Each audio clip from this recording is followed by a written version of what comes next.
নবনির্বাচিত রাষ্ট্রপতি মির্জা ফখরুল ইসলাম আলমগীর ইতিমধ্যে সাভারে পৌঁছেছেন এবং সেখানে জাতীয় স্মৃতিসৌধ এবং বীর শহীদদের প্রতি শ্রদ্ধা নিবেদন করেছেন এবং পরবর্তী কর্মসূচি কী হবে সেটাও আমরা জানিয়েছি। এই পর্যায়ে আমাদের সহকর্মী রায়ান বিন আমিন আছেন, কারণ সেখানে নতুন যে মন্ত্রিসভার সদস্যরা যুক্ত হয়েছেন তারাও আসবেন বীর শহীদদের শ্রদ্ধা জানাতে। রায়ান বিন আমিন যুক্ত হচ্ছেন আমাদের সঙ্গে।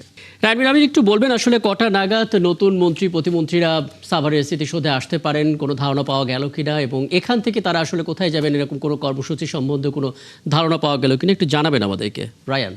আমরা যেটা জানতে পেরেছি, মন্ত্রিসভার নতুন সদস্যরা প্রথমত জিয়াউর রহমানের মাজারে শ্রদ্ধা নিবেদন করে তারপর স্মৃতিসৌধে আসবেন। সেটা বেলা 12:30 নাগাদ আমরা জানতে পেরেছি স্মৃতিসৌধে আসবেন। আর ইতিমধ্যে কিন্তু রাষ্ট্রপতি স্মৃতিসৌধ থেকে বেরিয়ে গেছেন শ্রদ্ধা নিবেদন শেষে, এবং স্মৃতিসৌধ এখনো পর্যন্ত মন্ত্রিসভা আসার কারণে কিন্তু স্মৃতিসৌধ সাধারণ মানুষের জন্য উন্মুক্ত করে দেওয়া হয়নি, যেটা অন্য সময় করা হয় যে রাষ্ট্রের কেউ আসলে চলে যাওয়ার সাথে সাথে করে দেওয়া হয়। তো মন্ত্রিসভা দুপুরের দিকে মন্ত্রিসভার সদস্যরা শ্রদ্ধা নিবেদনের পর চলে যাওয়ার পরই আসলে সাধারণ মানুষদের উন্মুক্ত করে দেওয়া হবে। আর রাষ্ট্রপতি আসার সময় যেরকম ঢাকার ইচ্ছা মহাসড়ক, গুরুত্বপূর্ণ মহাসড়কটি যেরকম ভাবে জনসাধারণের জন্য উন্মুক্ত ছিল, শুধুমাত্র তিনি যে সময়টা এসেছেন ওই সময়ই যানবাহন কিছুটা সীমিত করা হয়েছিল। মন্ত্রী পরিষদের সদস্যরা যখন স্মৃতিসৌধ আসবেন তখনও ঠিক এরকমই থাকবে বলে আমরা জানতে পেরেছি জেলা পুলিশের পক্ষ থেকে। এর বাইরে এখানে হয়তো তারা 15 থেকে 20 মিনিট সর্বোচ্চ এই স্মৃতিসৌধে থাকবেন।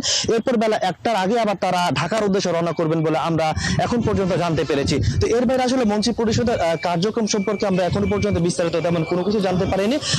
হয়তো আমরা সময়ের সাথে সাথে সেই তথ্যগুলো নিশ্চয়ই আপনার হাতে আসবে, এবং আপনি তো একটা ধারণা দিলেনই যে দুপুরের দিকেই নতুন মন্ত্রিসভার সদস্যরা সেখানে উপস্থিত হতে পারেন, এবং তখন নিশ্চয়ই আপনার কাছ থেকে আমরা আপডেট পেতে থাকবো। ধন্যবাদ যুক্ত হওয়ার জন্য। সহকর্মী রায়ান বিন আমিন যুক্ত হয়েছিলেন, বলছিলেন সাভারের স্মৃতিসৌধ থেকে।